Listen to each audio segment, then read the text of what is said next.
আত্মসহায়ক গোটৰ মহিলাসকলে যদি ফৰ্ম ফিল আপ কৰি জমা দিছে তেন্তে ওলাই পৰিছে নতুন তালিকাত নাম থাকিলে লাভ কৰিব 10,000 টকা আৰু ৰেচন কাৰ্ডক লৈ ডাঙৰ ঘোষণা কৰিছে এটা ফোন কল যোগেদি আপুনি লাভ কৰিব ৰেচন কাৰ্ড সবিস্তাৰে জানি লওক।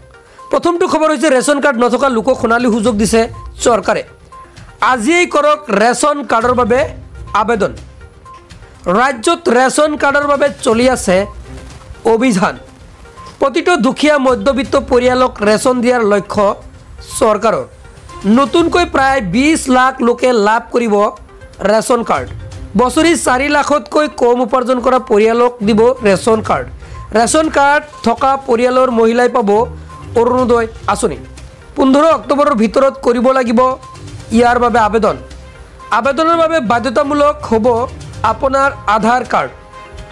হয়, আবেদনৰ বাবে লাগিব ভোটাৰ কাৰ্ড, বেংকৰ একাউণ্টৰ সবিশেষ, পৰিয়ালৰ সদস্যৰ ফটোও লাগিব ৰেচন কাৰ্ডৰ আবেদনত। pds.assam.gov.in উপলব্ধ হ'ব আবেদন পত্ৰ। জিলা মহকুমাৰ খাদ্য ৰাজহুৱা বিতৰণ গ্ৰাহক পৰিক্ৰমা বিভাগৰ কাৰ্যালয়ত আপুনি পাব এই ফৰ্ম। সবিশেষ জানিবলৈ যোগাযোগ কৰক 1800345336 নম্বৰত।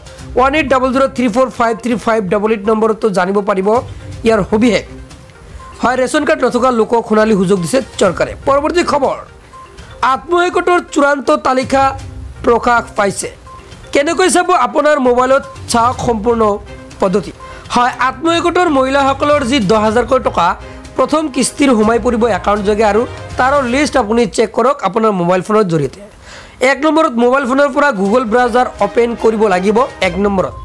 দ্বিতীয়তে চাৰ্চ কৰক NRLM লিষ্ট, জাষ্ট এইখিনি লিখি চাৰ্চ কৰি দিয়ক। তৃতীয়তে দেখা পাব SSG ৰিপৰ্ট, তাত ক্লিক কৰিব লাগিব। হয়, আপুনি চেম প্ৰচেছত কৰক আপোনাৰ মোবাইল ফোনৰ জৰিয়তে। 4 তাৰপিছত ষ্টেট নেম আসাম সিলেক্ট কৰিব লাগিব। আপুনি আসাম পাব সিলেক্ট কৰিব। তাৰপিছত আপুনি ডিষ্ট্ৰিক্ট নেম সিলেক্ট কৰিব লাগিব। 5 নম্বৰত ডিষ্ট্ৰিক্ট নেম সিলেক্ট কৰিব। 6 নম্বৰ তাৰপিছত ব্লক নেম সিলেক্ট কৰিব লাগিব। আপুনি ব্লক নাম সিলেক্ট কৰাৰ পিছত গ্ৰাম পঞ্চায়ত সিলেক্ট কৰিব লাগিব। 7 নম্বৰত গ্ৰাম পঞ্চায়ত নাম। 8 আপুনি ভিলেজ নাম সিলেক্ট কৰিব। হয়, ভিলেজ নাম সিলেক্ট কৰাৰ পিছত অৱশেষত দেখা পাব SSG গ্ৰুপ নেম, আপুনি তাতে ক্লিক কৰিব লাগিব। গ্ৰুপৰ নামত ক্লিক কৰাৰ পিছত গোটৰ সকলোৰে নাম ওলাই আহিব। সদস্যসকলৰ নাম কিন্তু ওলাই আহিব আৰু লিষ্টত নাম থাকিলে 10,000 টকা পাব আপোনাৰ একাউণ্টত। হয়, গোটৰ মহিলাই যদি আপুনি ভিডিঅ'টো চাই আছে তেন্তে ভিডিঅ'টোত এতিয়া এটা লাইক কৰি সম্পূৰ্ণকৈ চাই থাকিব আৰু এনেকুৱা ধৰণৰ নিত্য ভিডিঅ' পাই থাকিবলৈ হ'লে যদি চেনেলটো ছাবস্ক্ৰাইব কৰা নাই চেনেলটো ছাবস্ক্ৰাইব কৰি ৰাখি দিব, কিয়নো প্ৰথম কিস্তি পোৱাৰ পিছত আকৌ কিন্তু দ্বিতীয় কিস্তি টকা সোমাব। পৰৱৰ্তী খবৰ, চৰকাৰী ঘৰ নোপোৱা লোকলৈ নতুন সুবিধা, কাক কাক ঘৰ দিব চৰকাৰে সবিশেষ জানি লওক। ৰাজ্যত কোনে কোনে নতুনকৈ চৰকাৰী ঘৰ লাভ কৰিব মই সবিস্তাৰে জনাই আছোঁ। ঘৰ নোপোৱা লোকক বাছি বাছি ঘৰ দিব এইবাৰ চৰকাৰে। পূৰ্বে তালিকাৰ পৰা বাদ পৰি যোৱা সকললৈ বৃহৎ ঘোষণা। চৰকাৰৰ 2 কোটি ঘৰৰ অসমে কিমান লাভ কৰিব ক'লে মুখ্যমন্ত্ৰীয়ে। 1,30,000 লোকে নতুনকৈ লাভ কৰিব চৰকাৰী ঘৰ। আনফালে PMAY সময়সীমা 31 ডিচেম্বৰলৈ বৃদ্ধি কৰিছে। আধাৰ কাৰ্ড নাথাকিলে ঘৰৰ বাবে কৰিব নোৱাৰিব আবেদন।